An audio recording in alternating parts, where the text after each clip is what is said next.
আপনাদের কাছে বলার জন্য এই বিষয়টাকে দেয়া হয়েছে।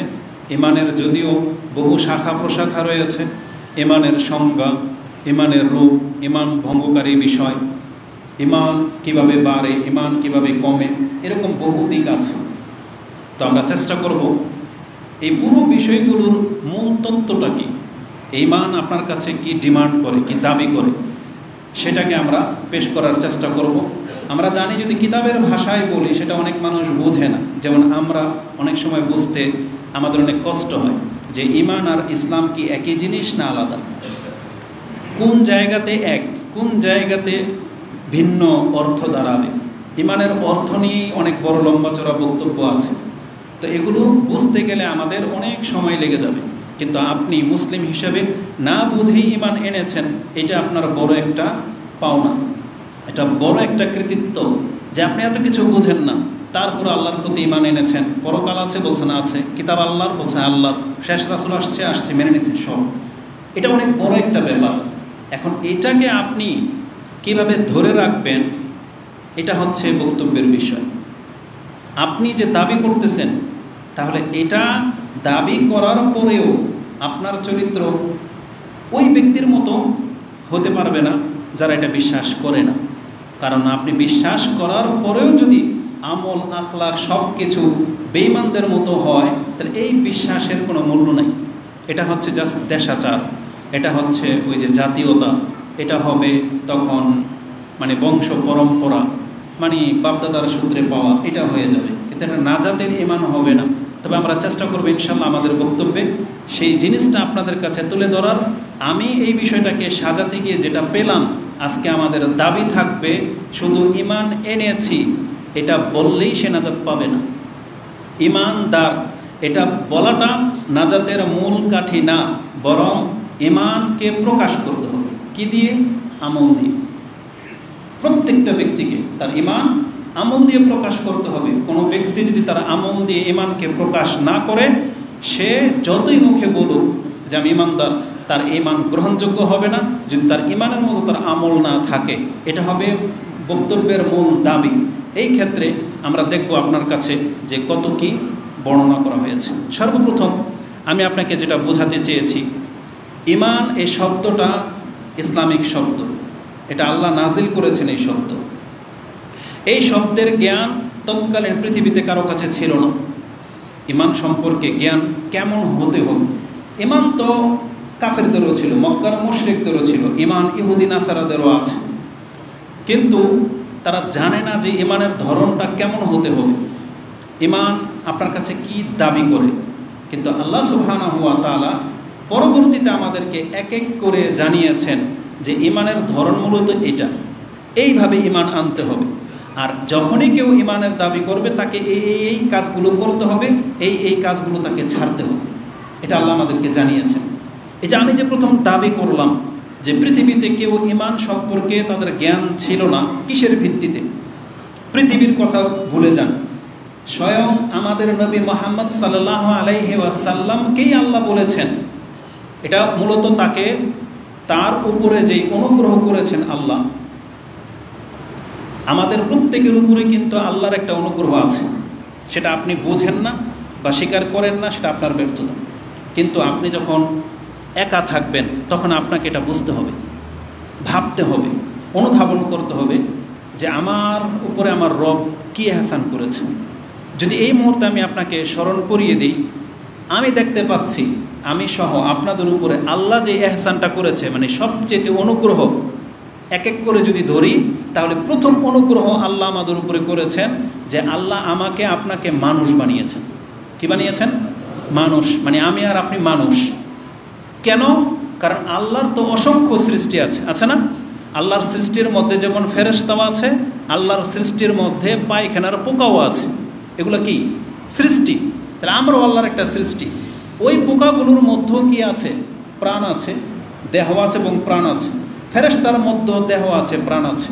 মানে একবার আমি সবচেয়ে শ্রেষ্ঠ সৃষ্টি, মানে আপার সৃষ্টি, মর্যাদাকর সৃষ্টি এবং সবচেয়ে নিকৃষ্ট সৃষ্টির দুইটা উদাহরণ আপনার কাছে পেশ করলাম। সম্মান ওটা আলাদা জিনিস।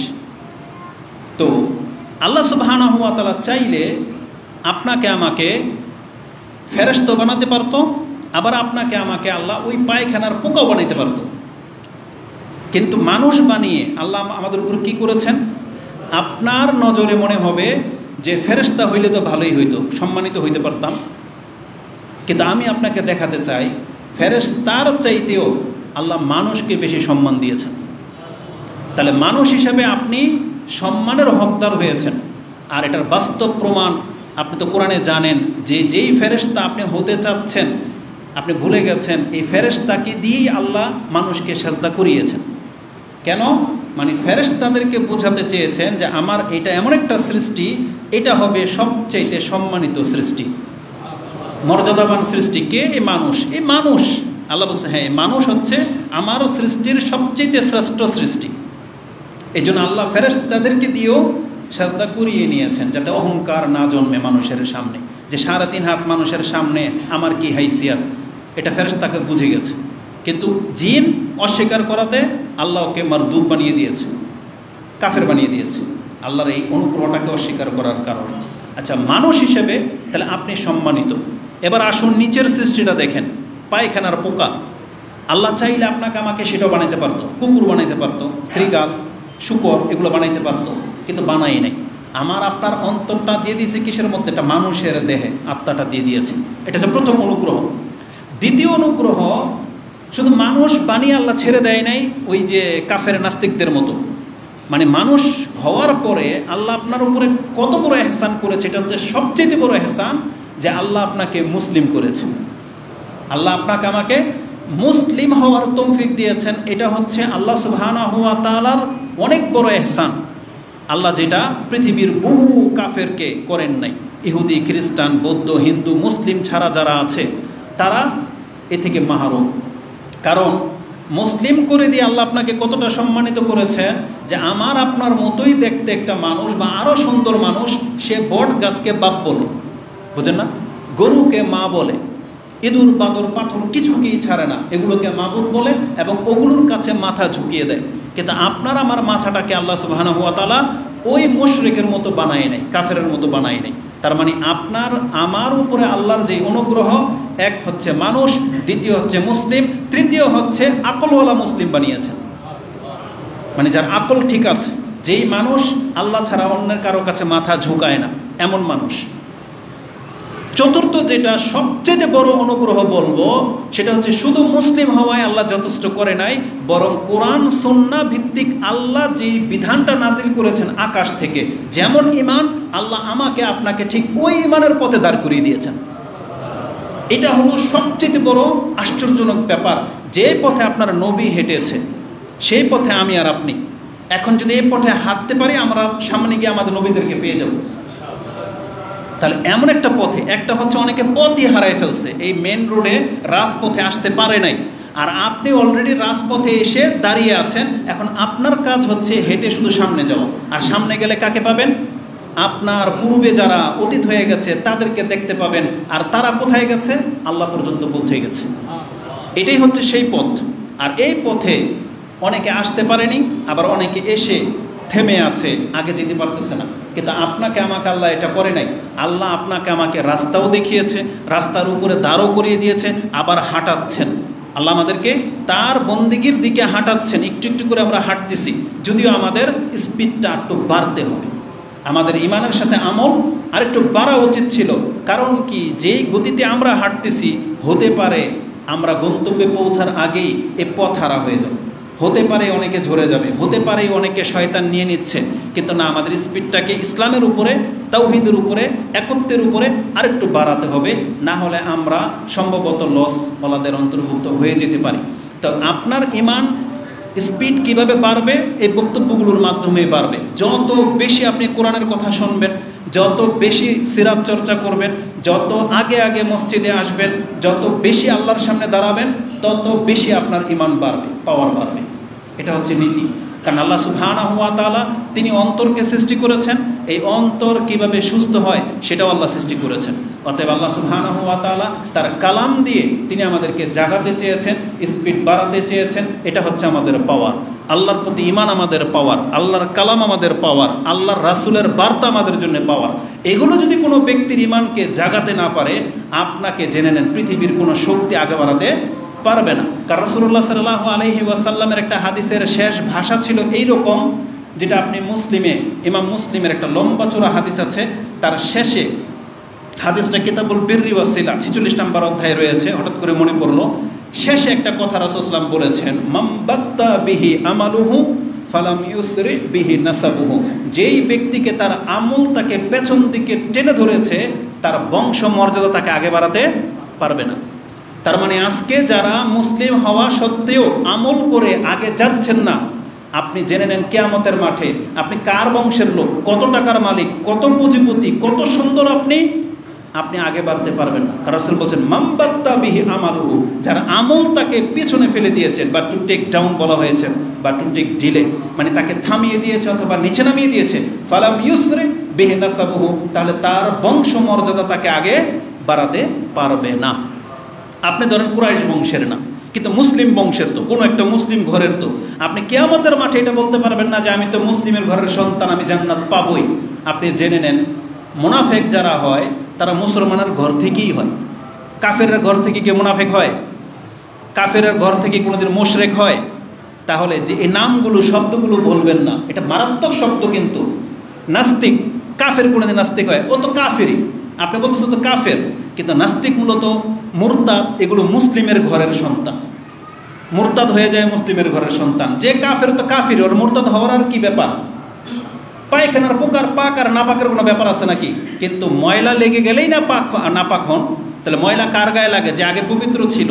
তো যেই ব্যক্তি মুসলিম, সে যদি সরে যায় সেই মুরতাদ হয়, সে যদি অবিশ্বাসী হয়ে যায় নাস্তিক হয়, সে যদি শিরিক করে তার নামের আগে মুশরিক লেগে যায়, সে যদি অন্তরে সন্দেহান নিয়ে আসে তার নামের আগে মুনাফিক লেগে যায়। তার মানে এই শব্দগুলো সব মুসলিমদের ক্ষেত্রে প্রয়োগ করা হয়েছে।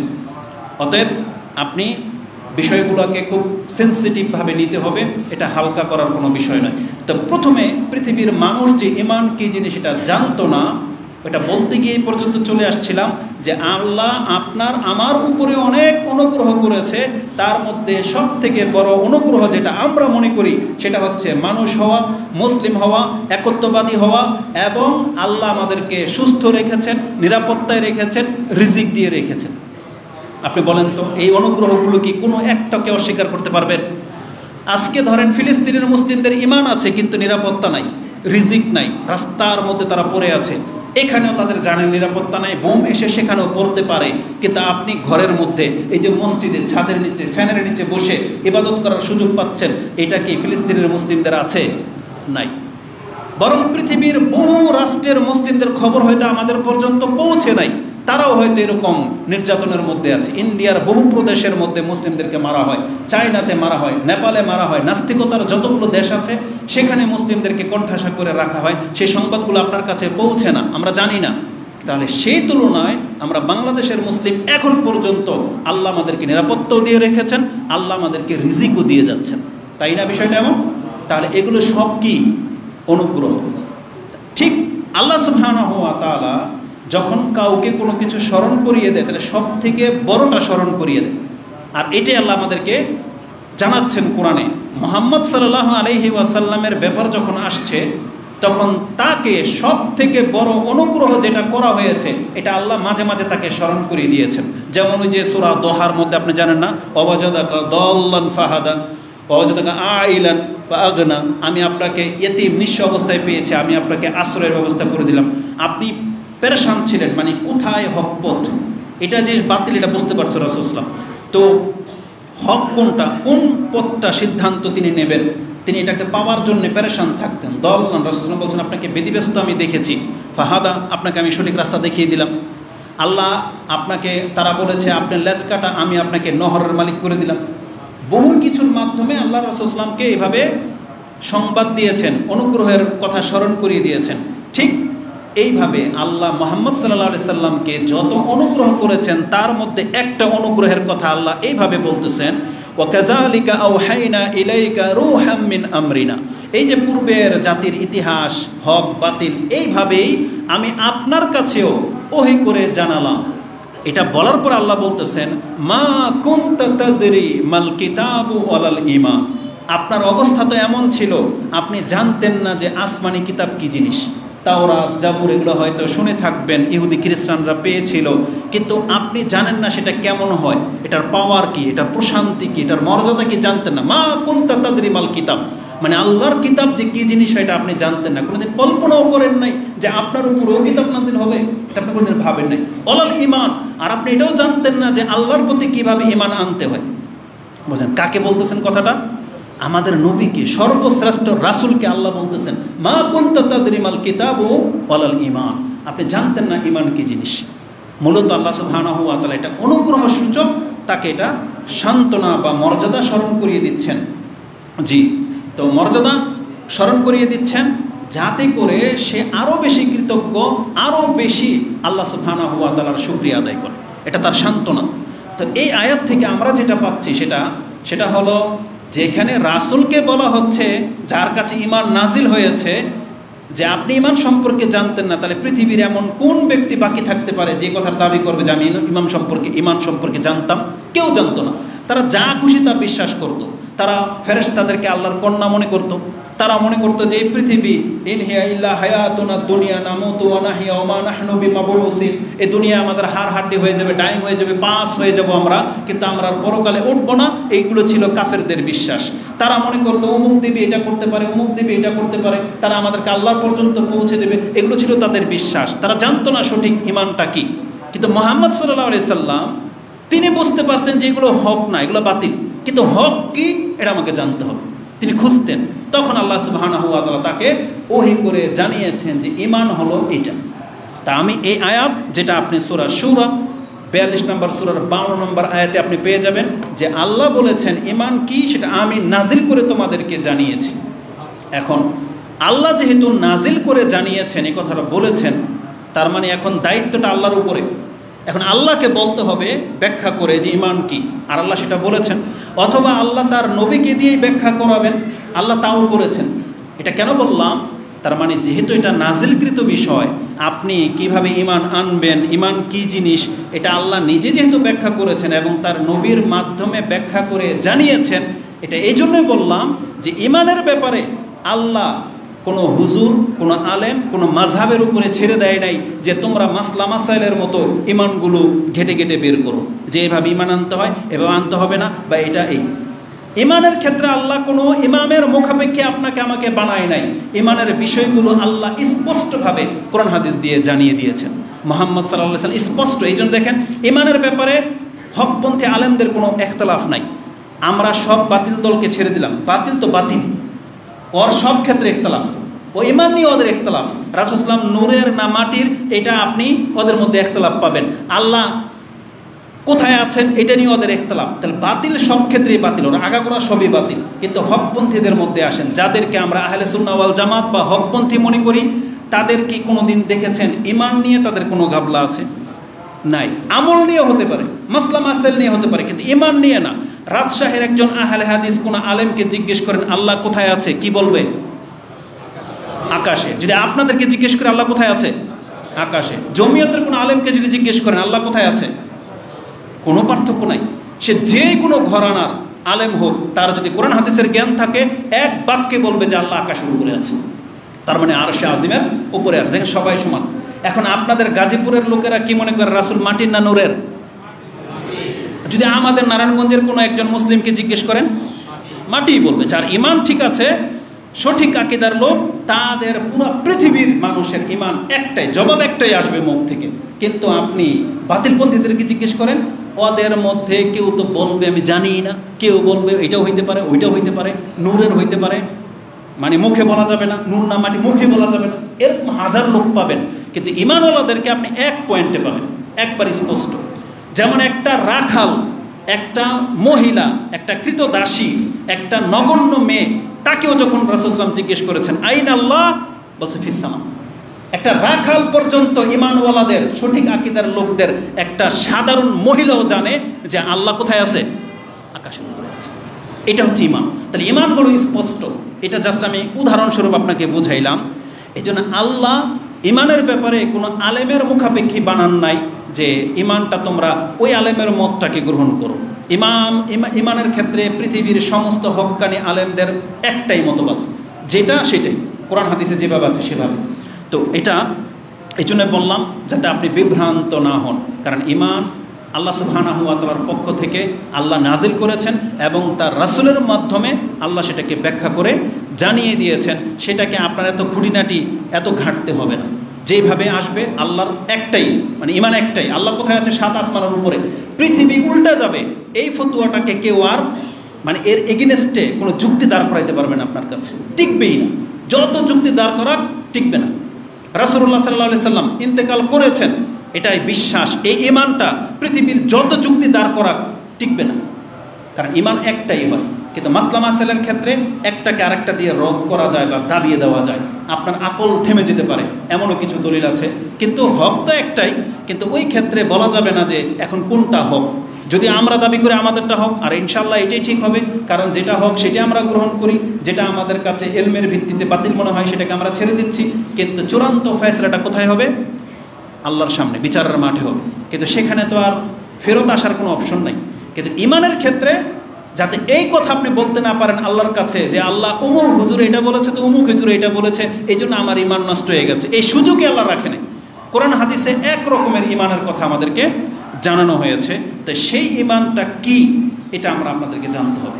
আমরা যেটা জেনেছি যে আল্লাহ যেহেতু ইমান সম্পর্কে জানিয়েছেন আর তার রাসূল যেহেতু ব্যাখ্যা করেছেন, আমরা সেগুলো পড়ে দেখতে পাচ্ছি ইমানের কিছু ধরন আছে, ইমানের কিছু শাখা প্রশাখা আছে। সব ক্ষেত্রে সব ইমান ওই 100% ফরজ না, মানে যে ইমানটা আপনার লেজ হলে আপনি কাফের হয়ে যাবেন এমন না। কিছু আছে একবার আপার লেভেলের ইমান, যেগুলোকে ইমানের রুকন বলা হয়েছে, পিলার, সেগুলোকে আপনাকে মানতেই হবে।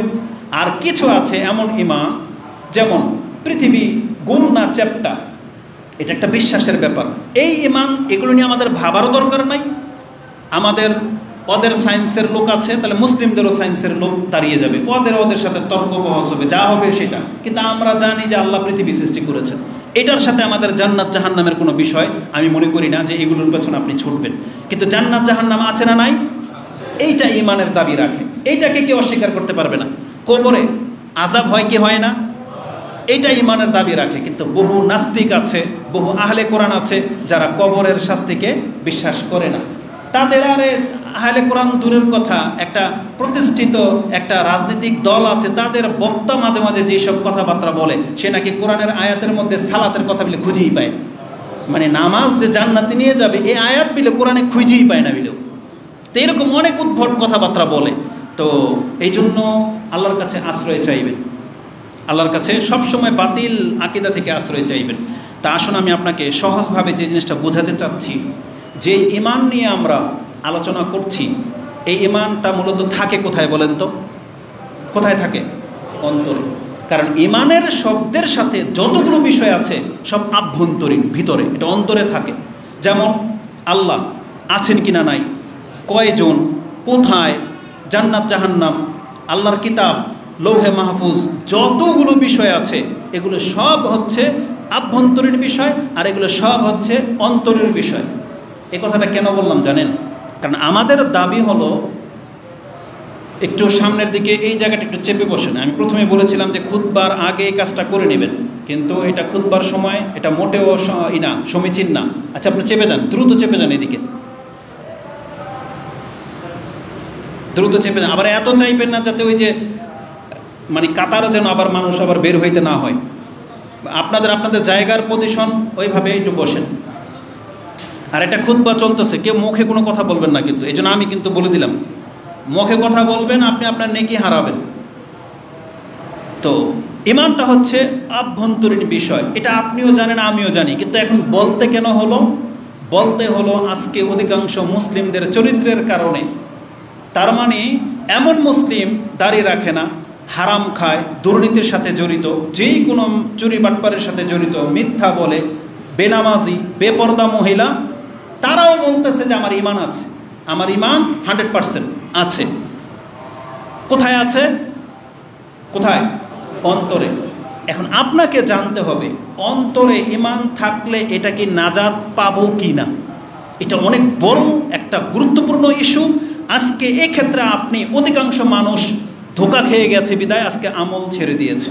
এই জন্য আজকের এই খুতবা থেকে আপনাকে এটা শিক্ষা নিতে হবে, অন্তরে যদি ঈমান থাকে, এটার ইসলামিক নীতি হলো যতক্ষণ পর্যন্ত আপনি এটাকে প্রকাশ না করবেন, অন্তরের পাপ থাকলে যেমন পাপের বিচার হবে না, অন্তরের ঈমান নিয়ে বসে থাকলে তার জাযাও পাবেন না। আচ্ছা বলেন তো, হাদিসে কি শুনেছেন কিনা, কোনো ব্যক্তি যদি এটা পাপের ইচ্ছা করে, আল্লাহ ততক্ষণ পর্যন্ত লিখে না যতক্ষণ পর্যন্ত ইয়াফআলু আও তাতাকাল্লাম আও তাফআল, মানে যতক্ষণ পর্যন্ত সে মুখে না বলবে অথবা ওই কাজটা না করবে ততক্ষণ পর্যন্ত আল্লাহ তার আমলনামার মধ্যে সে পাপটা লিখবে না।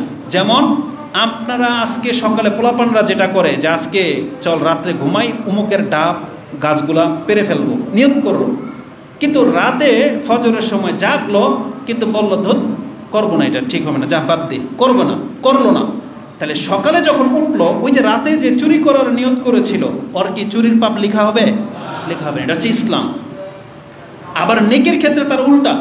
নেকির ক্ষেত্রে যদি আপনি ইচ্ছা করেন যে আমি আগামী বছর ইনশাল্লাহ হজে যাব, টাকা জমা দিয়ে রেখেছেন, কিন্তু হজের সময় আসলো, কোনো কারণে আপনি গেলেন না, আপনি বলেন তো হজের নেকি পাবেন কি পাবেন না? একটা পুরনো হজের নেকি আল্লাহ আপনার আমলনামায় লিখে দেবে। যদিও এখন এইভাবে বলতে গেলে অনেক লম্বা সময় লেগে যাবে, হাদিসটা মানে মনে আছে বলেই দিই। মুসলিমে আছে হাদিস, বুখারিতে আছে, রাসূল সাল্লাল্লাহু আলাইহি ওয়াসাল্লাম বলেছেন, আব্দুল ইবনে আব্বাস তার বর্ণনাকারী, যে কালা রাসূলুল্লাহ সাল্লাল্লাহু আলাইহি ওয়াসাল্লাম ইন্নাল্লাহা কাতাবাল হাসানাতি ওয়াস সাইয়্যাত সুম্মা বায়্যানা যালিক, আল্লাহ হাসানাত আর মন্দগুলো লিখে রেখেছেন, লিখে আবার এটা আমাদেরকে জানিয়েছেন যে দেখো এটা হচ্ছে ভালো কাজের লিস্ট, এটা হচ্ছে মন্দ কাজের লিস্ট। ভালো কাজের লিস্টের মধ্যে সবচেয়ে প্রথমে লেখা আছে এই কথা বলা যে আল্লাহ ছাড়া সত্য কোনো ইলাহ নাই, এটা হচ্ছে সব থেকে ভালো কাজ। যেই মানুষ তার মুখে এটা উচ্চারণ করতে পেরেছে, এই পৃথিবীর সবচেয়ে ভালো কাজের মধ্যে ও একজন। আর সবচেয়ে মন্দ কাজ লেখা আছে আল্লাহর সাথে শিরিক করা, এটা হচ্ছে সবচেয়ে মন্দ কাজ। আল্লাহকে অস্বীকার করা তো এটা তো প্রশ্নই ওঠে না, মানে আল্লাহর সাথে শিরিক করা এটা হচ্ছে সবচেয়ে মন্দ কাজ। ঠিক এইভাবে লিস্ট করা আছে। তারপর রাসূল সাল্লাল্লাহু আলাইহি ওয়াসাল্লাম বলেছেন,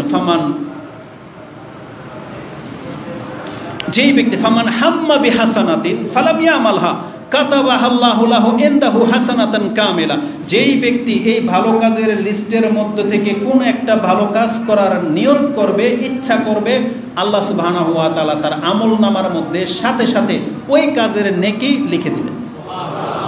আর যদি সে করে নেয় তাহলে 10 গুণ থেকে শুরু হবে, বুঝছেন? একটা হজের জায়গায় 10টা নেকি, হজের নেকি, আর আপনার কর্মের উপরে ভিত্তি করে আল্লাহ সেটাকে 7 সহজ অথবা তার চেয়ে বেশি হজের নেকি আপনার আমলনামায় দিয়ে দিবেন। তাহলে এটা নিয়ত দিকে চলে যাচ্ছে।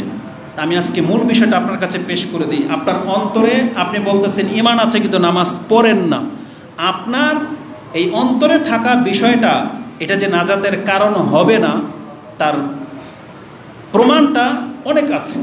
আমি জাস্ট এই ক্ষেত্রে একটা মূলনীতি বলতে চাচ্ছি। ঈমান যার অন্তরে আছে, মুখে বলে নাই, এই ব্যক্তিকে ইসলামে বলা হয়েছে কাফের, কারণ তার অন্তরে কি আছে জানা জানে। তাকে বলা হয়েছে ইসলাম গ্রহণ করো, সে কিছুই বলল না, জবাব দিল না, সে কাফের অন্তর্ভুক্ত হবে। অন্তরে বিশ্বাস নাই কিন্তু মুখে বলল, তাকে আমরা কি বলি? মুনাফিক। প্রত্যেকটা আচরণের সাথে শব্দের মিল আছে দেখবেন।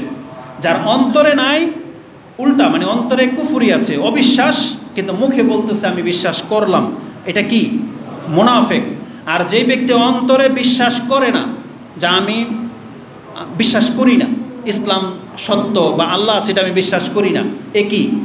কাফের। তার মানে সে অন্তরে যেটা রেখেছে সে প্রকাশ করুক আর না করুক, এটা সে কাফের বলে গণ্য হবে। কিন্তু ঈমানের ক্ষেত্রে, ঈমান অন্তরে আছে কিন্তু আপনি যদি প্রকাশ না করেন, এটা নাজাতের সাবাব হবে না। এটার বাস্তব প্রমাণ হচ্ছে, অনেক প্রমাণ আপনি জানেন, কিন্তু আল্লাহ ফেরাউনের উদাহরণটা কোরআনে রেখেছেন। ফেরাউন সম্পর্কে 2টা কথা আছে কোরআনে।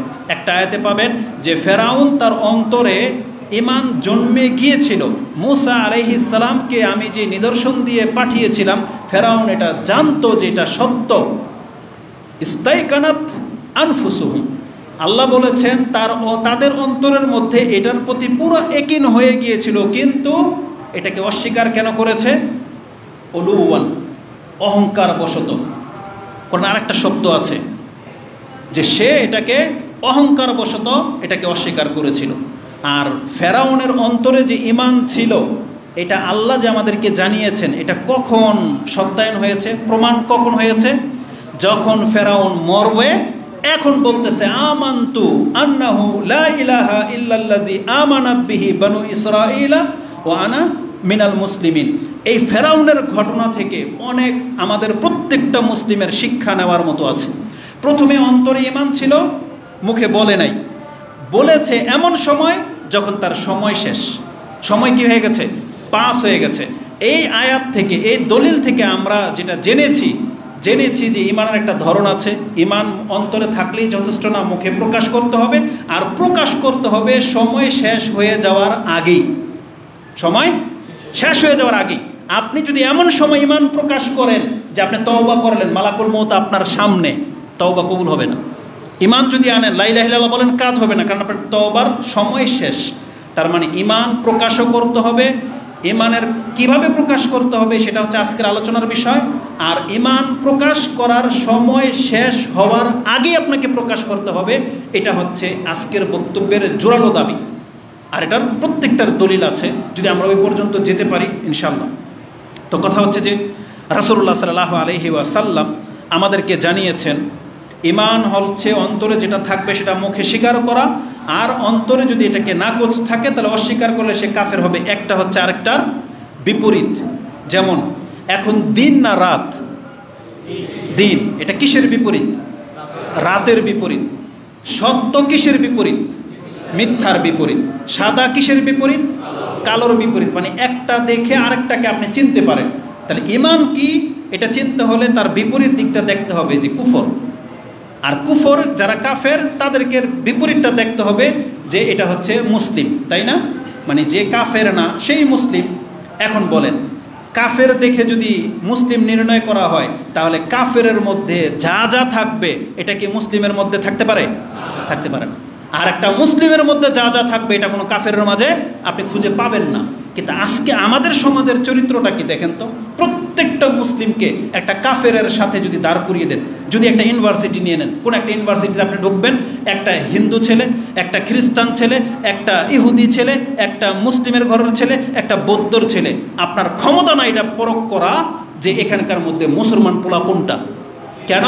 কারণ প্রত্যেকের চুলের স্টাইল এক, প্রত্যেকে একই ব্র্যান্ডের জামা পোশাক, হাফ প্যান্ট বা ক্যাটস অথবা ছিঁড়া ফাটা, ওদের মতো লোগো, তাদের প্রত্যেকের মুখে একই রকমের গন্ধ, তাই না? সব সিগারেট খোর, সব হয়তো জর্দা গাঞ্জাখোর, সব হয়তো ইয়াবাখোর। তাদের প্রত্যেকের সাথে মহিলাদের সম্পর্ক আছে, তারা প্রত্যেকে মোবাইলে খারাপ কিছু দেখে। এখন বলেন তো, 4 জন 4 ঘর থেকে গিয়েছে একটা ইউনিভার্সিটিতে, প্রত্যেকে একই রকমের শিক্ষা নিচ্ছে, প্রত্যেকে বার্থডে পালন করে, ম্যারেজ ডে পালন করে, তাদের স্বপ্ন ইউরোপে গিয়ে সেটেল হবে। একজনে নামাজ পড়ে না, কেউ ধরেন মন্দিরেও যায় না, গির্জাতেও যায় না, ও মসজিদও যায় না। এই যে 4টা পার্সন, আপনি কি দিয়ে পরখ করবেন? একজনের নাম আব্দুল্লাহ, এই নাম দিয়ে, হ্যাঁ, এই নাম দিয়ে, যে ওর নাম গণেশ, তার মানে ও হিন্দু, আল্লাহ ওকে গণেশ নাম রাখার কারণে জাহান্নামে দেবে। আর আমি যেহেতু আব্দুল্লাহ, এই জন্য আল্লাহ আমাকে মাফ করে দেবে। আপনি ভুলে যান না, রাসূল ইসলামের বাবার নাম কিন্তু কি ছিল? আব্দুল্লাহ। মানে কি? মদিনার সবচেয়ে মুনাফিকের লিডার, এর নাম কি ছিল? আব্দুল্লাহ। বুঝেন, মুনাফিকের লিডার নাম আব্দুল্লাহ। এখন তাহলে আপনাকে যদি মাফ করে দেয় আল্লাহ, তাহলে মুনাফিকের লিডার ও কি মাফ পাবে না? হক তো এটাই রাখে যে মুনাফিকের নাম আব্দুল্লাহ হওয়ার কারণে আল্লাহকে যদি মাফ করে দেয়, তাহলে আপনিও মাফ পাবেন। আপনি কথাটা বুঝতে পারতেছেন? তাহলে আপনি যদি মনে করেন যে না, নামের কারণে মাফ করা হবে না, তাহলে আপনি সতর্ক সাবধান হয়ে যান। মাফ পেতে হলে আপনাকে কি করতে হবে? আপনার চরিত্র আমল মুসলিমের ক্যাটাগরিতে নিয়ে আসতে হবে। আপনি হতে পারে একই রুমের মধ্যে ইহুদি খ্রিস্টান হিন্দুর সাথে বসবাস করবেন, কিন্তু সেখানে আপনাকে আপনার ইসলামকে প্রকাশ করতে হবে। আপনার গেট আপ, আপনার আচরণ, আপনার শিক্ষা দীক্ষা, আপনার আমল মুসলিমের মতো করে হতে হবে। নাম যেমন মুসলিম, কর্ম তেমন মুসলিম হতে হবে। না হলে আপনি যে অন্তরে ধরে রেখেছেন যে আমি মুসলিম, ওরা ইহুদি খ্রিস্টান, এটা নাজাতের মাপকাঠি কোনোদিনই হবে না। আজকে যারা বেনামাজি এই ভরসায় বসে আছেন, ওই মহিলারা, মা বোনরা, তাদের কথা একসাথে আমরা বয়ান করব। তার চলাফেরার যেই চরিত্রের যেই অধঃপতন হয়েছে, এটা কোনো মুসলিম মহিলাদের হতে পারে না। এজন্য আপনি ঈমান বুঝেন নাই, এটাই হচ্ছে আমাদের সবচেয়ে বড় ব্যর্থতা। তো ঈমানের দাবি হলো আমল করতে হবে, আপনাকে এটা প্রকাশ করতে হবে। আল্লাহ রাসূল সাল্লাল্লাহু আলাইহি ওয়াসাল্লাম আল্লাহ আমাদেরকে জানিয়েছেন ঈমানের যতগুলো বিষয় আছে এগুলো যে অন্তরে থাকে, বলেছি আল্লাহ, পরকাল, জান্নাত, জাহান্নাম, এগুলো সব হচ্ছে গায়বী বিষয়। এগুলো কি গায়বী বিষয়। আর আল্লাহ কোরআনে জানিয়ে দিয়েছেন যারা নাজাত পাবে তাদের একটা গুণ হলো তারা গায়বী সম্পর্কে কিছু তাদেরকে জানানো হলে তারা এটা মেনে নেয়। এটা হচ্ছে কাদের গুণ? মোমেনদের গুণ। তার মানে মুহাম্মদ সাল্লাল্লাহু আলাইহি সাল্লাম এখন আমাদের কাছ থেকে গায়েব। আমাদের আলেমরা বলতেছে যে ওই যে মদিনার যে কবরটা, এটা মুহাম্মদ সাল্লাল্লাহু আলাইহি সাল্লাম সর্বশেষ রাসূলের কবর। আমরা কি মেনে নিয়েছি কি নেই? নাই, মেনে নিয়েছি। আল্লাহর ঘরে যে কাবা, এটা আল্লাহর ঘর, এটা মেনে নিয়েছেন কি নেননি? মেনে নিয়েছি। এই যে কোরআন, যে কোরআন নিয়ে আমরা কথা বলি, এটা আল্লাহর কালাম, এটা মেনে নিয়েছেন? মেনে নিয়েছি। তাহলে এগুলো কি? সব গায়েব। আল্লাহ বলেছেন এটাই মুমিনদের গুণ। মুমিনরা গায়েব সম্পর্কে মেনে নেয়, কারণ গায়েবের সংবাদটা দিয়েছে তার রাসূল। আর যখন যে রাসূল আমাদের কাছে গায়েব নিয়ে আসছে, যখন তাকে মেনে নিয়েছি, তার সব কথাকে আমরা মেনে নিই। এটাই না ঈমান? এটাই ঈমান। আল্লাহ এই কথাটাই বলেছেন, আল্লাযীনা ইউমিনুনা বিল গায়ব, যারা গায়েব সম্পর্কে বিশ্বাস করে এরাই মুমিন, আর এরাই হচ্ছে উলাইকা হুমুল মুফলিহুন। আল্লাহ বলেছেন এরাই হলো নাজাত প্রাপ্ত, সফলকাম। তার মানে আপনাকে বিশ্বাস করতে হবে গায়েবের বিষয়গুলোকে, ঈমানের বিষয়গুলোকে। এটা হচ্ছে আপনার প্রথম গুণ। এখন আপনি দাবি হলো যে হ্যাঁ আমি বিশ্বাস করি। এখন আমাদেরকে দেখতে হবে এই বিশ্বাস আপনার কাছে কি চেয়েছিল, আপনি কি দিয়েছেন কিনা। কারণ আপনি যখন বলবেন আমি আল্লাহর বান্দা, আর আল্লাহ বলছে তাহলে আমার দলে আসো, আপনি আসলেন না। আরে বর্তমান দুনিয়ার একটা রাজনৈতিক দল বা আপনার একটা সাধারণ কিছু দেখলে আপনি বুঝতে পারেন আপনি ফুটবল খেলার প্লেয়ারও না বা ওই দেশেরও না, কিন্তু ওই দেশের সাপোর্টার, তাই তাদের দেশের জার্সি পরে আপনি প্রমাণ করতে চাইলেন যে আমি তাদের দলের, আমি এই ভক্ত, আমি তোর দলের না। একটা খেলাকে কেন্দ্র করে রাজনৈতিক দলগুলো, আপনি যদি বলেন যে আমি এই দলের, আর যদি ওই দলের গুণগান গান, ওই যে মাঝে মাঝে দেখা যায় না, ওই যে বিএনপির মজলিসে গিয়ে মুখ দিয়ে আওয়ামী লীগের স্লোগান বেরিয়ে যায়, আওয়ামী লীগের মজলিসে গিয়ে ওই বিএনপির স্লোগান বেরিয়ে যায়, তখন এরাই এদেরকে তিরস্কার করে না? তার মানে বলে কি এটা? মানে তাকে মেনে নিবে না। তাহলে এটা যদি দুনিয়াবি ব্যাপারে বোঝেন, আল্লাহর ক্ষেত্রে এটা কতটা কঠিন হতে পারে। কিয়ামতের মাঠে আল্লাহ সুবহানাহু ওয়া তাআলার দলের দাবি করলেন আর আল্লাহর রাস্তায় হাঁটবেন না, আল্লাহর রঙে আপনি রাঙাবেন না, তাহলে এটা কেমন হবে? এই জন্য কিয়ামতের মাঠে আপনি জানেন বিচারটা কত সহজ হবে। কোরআনে তো আল্লাহ বলেছেন যে আল্লাহ খুব সহজভাবে বিচার নিতে সক্ষম। আর সহজ বিচার কি জানেন? আপনার আমার নজরে কত লাখো কোটি সৃষ্টি মানুষ আল্লাহর সামনে এক মুহূর্তে, একদিনে দাঁড়িয়ে থাকবে, আর সেখানে আল্লাহর মাত্র 1 সেকেন্ডও তো লাগবে না, সামান্য সময়ের জন্য আল্লাহর একটা আদেশে পুরো হাসরের মাঠ ভাগ হয়ে যাবে। কে হিন্দু, কে খ্রিস্টান, কে বৌদ্ধ, কে পত্তলিক, কে আল্লাহর বান্দা, একটা কথার উপরে ভিত্তি করে ভাগ হয়ে যাবে। আল্লাহর পক্ষ থেকে শুধু বলা হবে মান কানা ইয়াবুদু শাইআন ফালিয়াত্তাবি। দুনিয়াতে যে যার ইবাদত করতে, যে যার দলের ছিল, আজকে তার সাথে হয়ে যাও। সাথে সাথে খ্রিস্টানরা ঈসার দিকে চলে যাবে, ইহুদিরা উজাইরের দিকে চলে যাবে, বটগাছের পূজারীরা বটগাছের দিকে, সূর্যের পূজারীরা সূর্যের দিকে। হাদিসে ভাষাগুলো আছে, রাসূল বলেছেন ওয়ায়াতবাউ মান কানা ইয়াবুদু শামসা ওয়ায়াতবাউ মান কানা ইয়াবুদু শামসা শামসান ওয়ায়াতবাউ মান কানা ইয়াবুদুল কামারা ওয়ায়াতবাউ মান কানা ইয়াবুদু তাওয়াগিত তাওয়াগিত ওয়াতাবকা হাযিহিল উম্মাহ ফিহা মুনাফিকুহা। রাসূল বলেছেন প্রত্যেকটা দল সেই দিন যার যার নেতা, যার যার মাবুদের সাথে চলে যাবে, শুধু মুমিনরা আর মুনাফিকরা হাসরের মাঠে আল্লাহর সামনে থাকবে। মুনাফিকরা কেন থাকবে? কারণ মুনাফিকরা তো কারো ইবাদত করে নাই। এই জন্য সূর্যের দিকে যায় নাই, চন্দ্রের দিকে যায় নাই, বটগাছের দিকে যাবে না, ওই মুসলিমদের সাথে মিশে থাকবে। কিন্তু আল্লাহ তাদেরকে পর্যন্ত চিহ্নিত করবেন কিভাবে? আল্লাহ ভিন্ন একটা রূপ নিয়ে আসবেন। ফায়াতিহুমুল্লাহু ফি গায়রি সূরাতিল্লাতী ইয়ারিফুনা। তারা আল্লাহকে যে রূপে চিনত মুমিনরা, এই রূপে না, অন্য একটা রূপ নিয়ে আল্লাহ বলবেন। মানে আমরা বলি না, কেউ একটা রূপ ধারণ করে যদি এসে বলে আমি এটা, আমি তোমার নবী, এর পাও ধরে বসে আছেন এক শ্রেণীর মানুষ। আরে যেই বাবা মাটি ধরে মিষ্টি বানিয়ে দেয়, তার পায়ে যদি সাজদা করতে পারে, এই চরিত্রের মানুষ যদি থাকে, তাহলে হাসরের মাঠে যদি বিশাল আকৃতির কেউ এসে যদি বলে আমি তোমাদের রব, যে মুনাফিকরা কোনোদিন আল্লাহকে চিনে না, ও তো স্বীকার না করে পারবে, কারণ বিশাল আকৃতি নিয়ে মেনে নেওয়া ছাড়া উপায় নাই। কিন্তু মোমেনদের অন্তর কোনোদিন এটা মানবে না, কারণ মোমেনরা বুঝতে পারবে যে না, এটা আমাদের রব না। বলবে নাউযুবিল্লাহি মিনকা, আপনার কাছ থেকে আমরা আল্লাহর কাছে আশ্রয় চাই। হাযা মাকানুনা হাত্তা ইয়াতিয়া রাব্বুনা ফাইজা আতানা রাব্বুনা আরাফনাহু। মুমিনরা বলবে যে আপনি আমাদের রব না, আমাদের রব আসলে অবশ্যই আমরা আমাদের রবকে চিনতে পারবো। কিসের ভিত্তিতে চিনবেন? আপনি কি জীবন আপনার রবকে দেখছেন? তাহলে কিভাবে চিনবেন? এই ঈমান, যে ঈমানের ভিত্তিতে আপনি দুনিয়ায় চলতেছেন, এটার উপরে ভিত্তি করে কিয়ামতের মাঠে ফয়সালা হয়ে যাবে আপনি আপনার রবকে চিনতে পারেন কি পারেন না, এটা ফয়সালা হয়ে যাবে। আপনি কিভাবে চিনতে পারেন? যেই ক্ষেত্রে একটা কুরসির জন্য, একটা চেয়ারে বসবেন, সেই চেয়ারের জন্য আপনি যদি আল্লাহর নিকৃষ্ট জায়গায় গিয়ে শুভেচ্ছা জানাইতে পারেন, যেখানে মূর্তির পূজা হয়, একটা চেয়ার, একটা ক্ষমতার লোভে যদি আপনি আল্লাহর রাস্তা ছেড়ে দিয়ে হিন্দুর পূজার মণ্ডপে যেতে পারেন, আপনার দুনিয়াতেই যখন ঈমান এত লড়বড়, তাহলে আল্লাহর সামনে গিয়ে যখন একটা বিশাল আকৃতির কিছু দেখবেন, আপনি যে তাকে রব হিসাবে মানবেন না, এটার কোনো গ্যারান্টি আছে? কোনো গ্যারান্টি নেই। কিন্তু যারা এগুলোর পরোয়া করে না, বেলাল রাদিয়াল্লাহু তাআলা আনহু, আমরা দাবি করি না যে আমাদের ঈমান বেলালের মতো আমাদেরকে পরীক্ষা করা হোক, কখনো এটা এই পরীক্ষিত হব এটা কোনোদিন কল্পনা করেন না, কারণ পরীক্ষা খুব কঠিন জিনিস। তবে আমরা আল্লাহর কাছে দোয়া করি, আল্লাহ যে ঈমান তুমি আমাদের অন্তরে ঢেলে দিয়েছ, আল্লাহ মরা পর্যন্ত এটাকে বহাল রেখে দাও। আল্লাহ ঈমান নিয়ে যে তোমার সাথে দেখা করতে পারে, আল্লাহ তুমি আমাদেরকে তৌফিক দান করো। ঈমান খুব মারাত্মক জিনিস, এটাকে আপনাকে ধরে নিয়ে আল্লাহর কাছে যেতে হবে। এটা আপনি নিয়ে বসে থাকলে চলবে না। রাসূল সাল্লাল্লাহু আলাইহি ওয়াসাল্লাম না হলে বলতেন না, বলা হয়েছে যে মা মিনকুম মিন আহাদিন ইল্লা, তোমাদের মধ্যে এমন কোনো ব্যক্তি নাই, মিন আহালিল জান্নাহ আও মিনান নার, যার এটা ফয়সালা না হয়েছে যে সে জান্নাতি না জাহান্নামী। জবাবে অন্য একটা ভাষা ছিল, জবাবে সাহাবা একরাম কি বলেছে? ফালিমা নামালু ইয়া রাসূলুল্লাহ, তাহলে আমরা কর্ম কেন করব? আল্লাহ যদি লিখিয়ে রেখেছেন কে জান্নাতি কে জাহান্নামী, তাহলে আমরা কর্ম কেন করি? আমরা তো ঈমানদার, যেটা আপনাদের দাবি যে ঈমানদার জান্নাত পাবই, তাই না? রাসূল কি বলেছিলেন? এ মালু, কর্ম করো, ফাকুল্লুন মুয়াসসারুন লিমা খুলিকা লাহু, তার কর্ম বলে দেবে সে জান্নাতি না জাহান্নামী।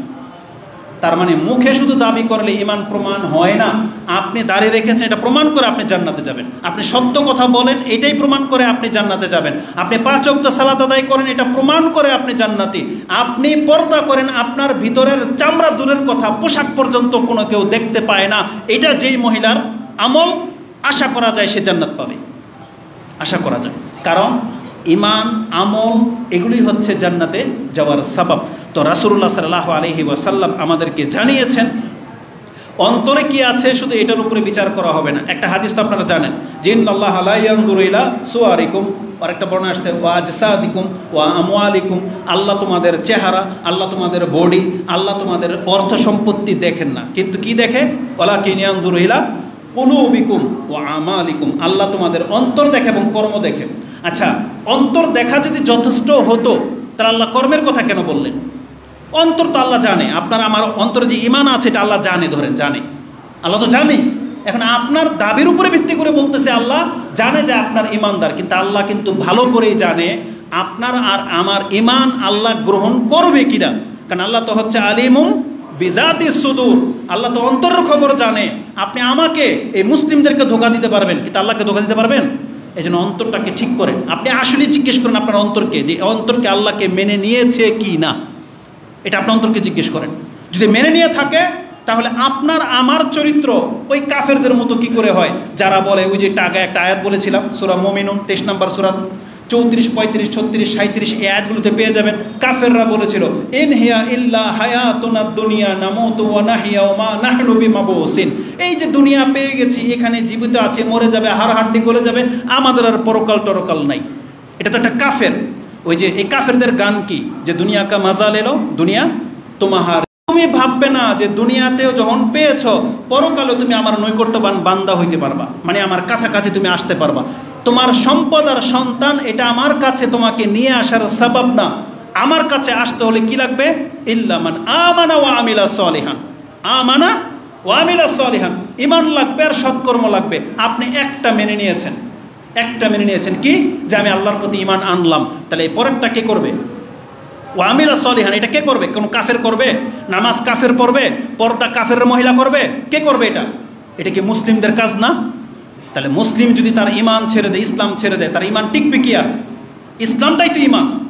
আপনি জানেন যখন এই যে ইসলাম নাজির হয়েছেন, বলছে মাল ইসলাম, আকবিরিনী আলাল ইসলাম, যে আপনি বলেন তো ইসলাম কি। ইসলাম প্রথম রুকনটাই তো এটা, যে আপনার অন্তরে যে বিশ্বাস করেছে এটা মুখে একবার স্বীকার করেন। সেটা কি? আমি সাক্ষ্য দিচ্ছি যে আল্লাহ ছাড়া সত্য কোনো ইলাহ নাই, আর আপনি আল্লাহর রাসূল। এই যে ইসলামের প্রথম রুকন, এটাই তো ঈমান। এটা ঈমান না? তাহলে এটাকে আল্লাহ ইসলামের প্রথম রুকন বানিয়ে দিয়েছে। কেন? ঈমান আপনার লাগবেই, নাহলে ইসলামে টিকবে না। আর আপনি বলতেছেন আমি মুসলিম, কোথায় আপনি মুসলিম? প্রমাণ করেন।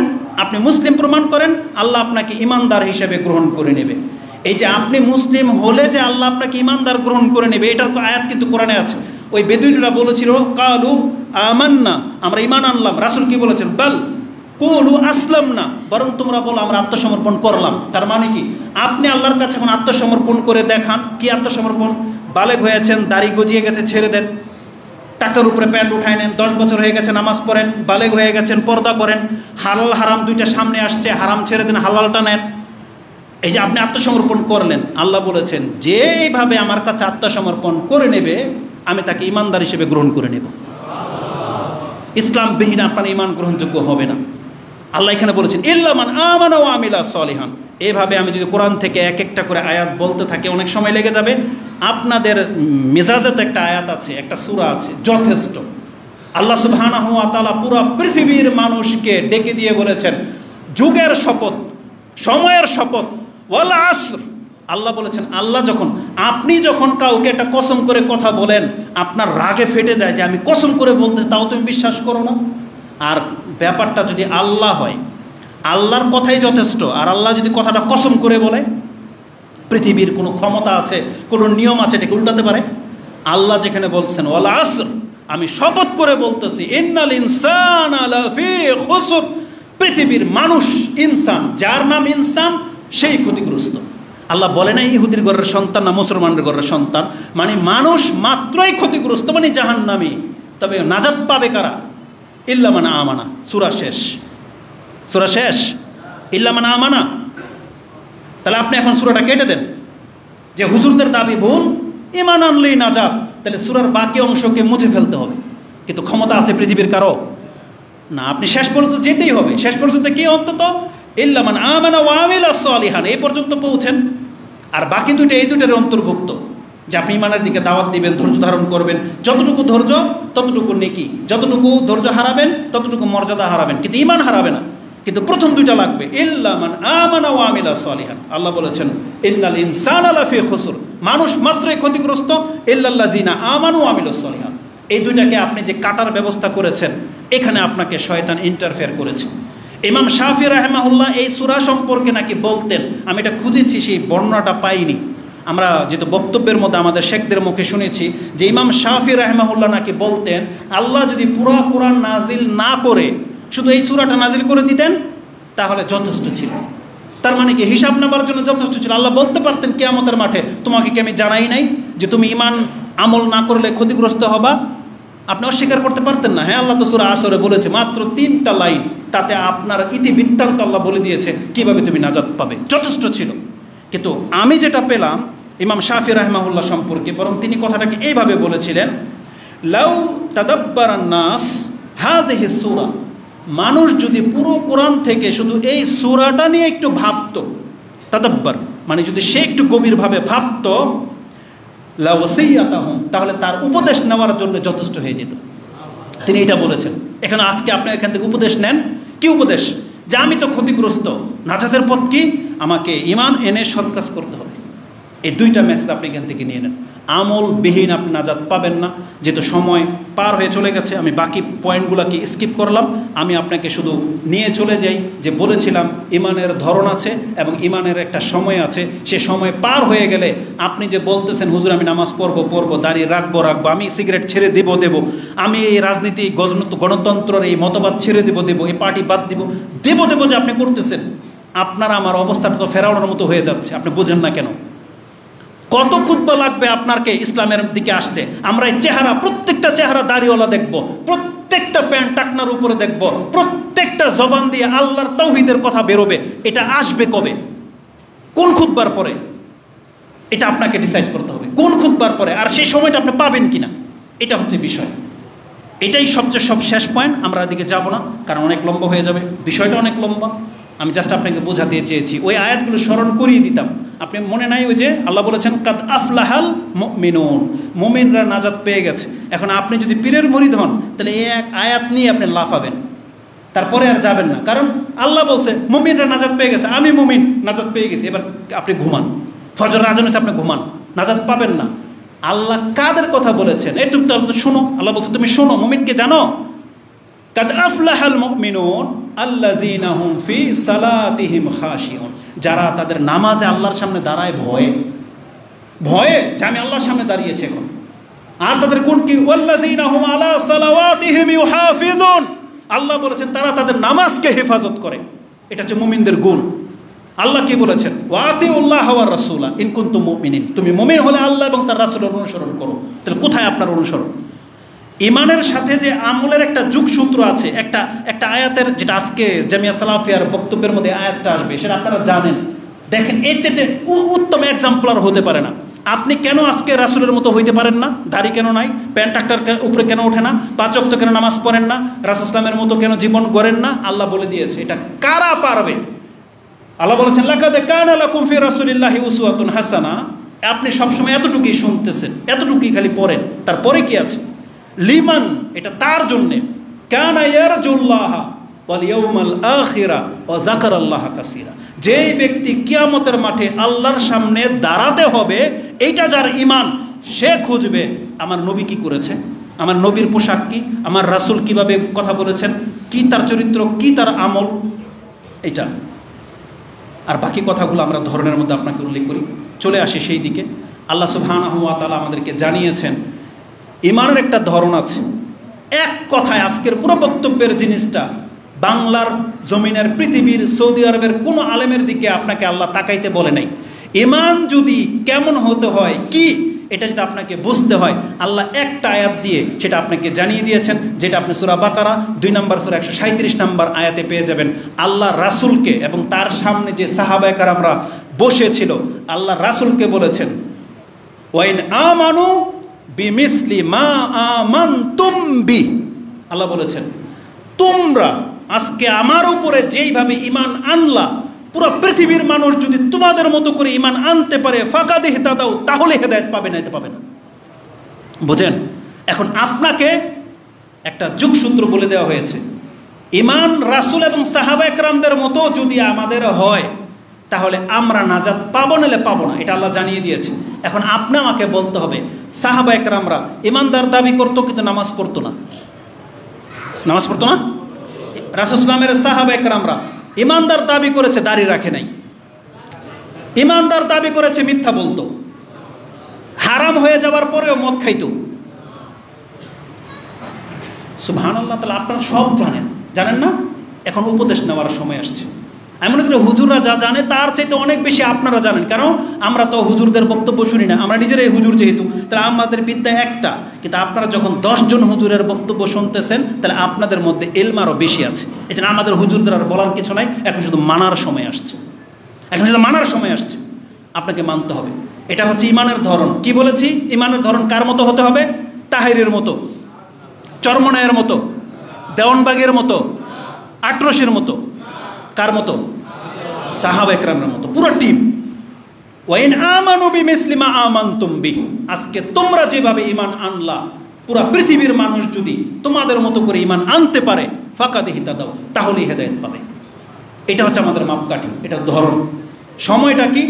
ওই আয়াতটা যেটা বলেছিলাম ফেরাউনকে, যেটা ঘটেছিল, ফেরাউন টাইম পাস হয়ে গেছে, আল্লাহ পুরো পৃথিবীর মানুষকে জানিয়ে দিয়েছেন যারা আজকে ঈমান আনো নাই তোমরা, এবং যারা ঈমান নিয়ে বসে আছো নামাজ পড়ো না তোমরা, এই 2 শ্রেণীর মানুষকে আল্লাহ সুবহানাহু ওয়া তাআলা বলতেছেন হাল ইয়ানজুরুন, তারা এই জন্য বসে আছো সময় পাইবা সেই জন্য, নাকি তোমরা দেখতে চাও? হাল ইয়ানজুরুনা ইল্লা আন তা'তিয়াহুমুল মালাইকা আও ইয়াতিয়া রাব্বুকা।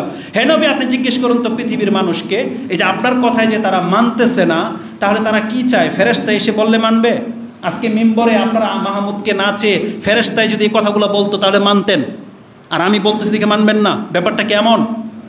ব্যাপারটা তো এমনই। আপনার মসজিদের হুজুর বললে তো আপনারা মানেন না, আপনারা চাচ্ছেন যে এই হুজুর দিয়ে কাম হবে না, আল্লাহ ফেরেশতা নাজিল করুক, এটা না? নাহলে বলেন তো দেখি, আপনারা হুজুরের খুতবা শুনে এই সমাজের কোন ব্যক্তি সিগারেট ছেড়েছেন?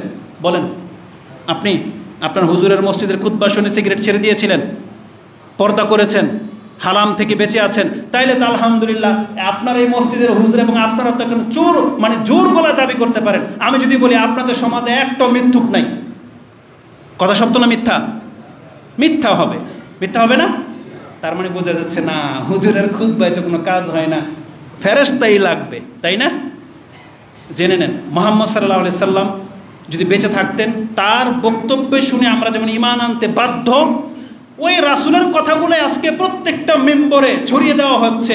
আপনাকে আমাকে হুজুরের কথাই ঈমান আনতে বাধ্য, বাধ্য। কারণ রাজনৈতিক নেতারা তো আপনাকে আল্লাহর কথা বলবে না, কারা বলে? হুজুররা বলে, দাড়িওয়ালারা বলে। তাহলে তাদের কথায় যদি আপনি ঈমান না আনেন, পৃথিবীকে আপনাকে হেদায়েত করার জন্য আল্লাহ নতুন করে ফেরেশতা নাজিল করবে?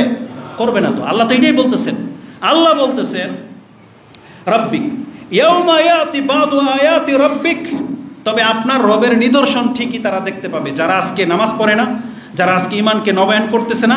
তাদের কাছে যখন আল্লাহর সেই সময়টা চলে আসবে, তখনকার কথা আল্লাহ বলতেছেন আয়াতি রব্বিক লা ইয়ানফাউ নাফসান ঈমানুহা লাম তাকুন আমানাত মিন ক্বাবল। এই যে মিন ক্বাবল আল্লাহ বলেছেন, মালাকুল মউত পশ্চিম দিক থেকে সূর্য উঠে যাওয়া মানে আপনার মরে যাওয়ার ডেট, এটা হচ্ছে এপার আর এপার, এটা এপারে আছে, আপনি এপারে, এটা যখন সরে যাবে মুখোমুখি হয়ে যাবেন কার?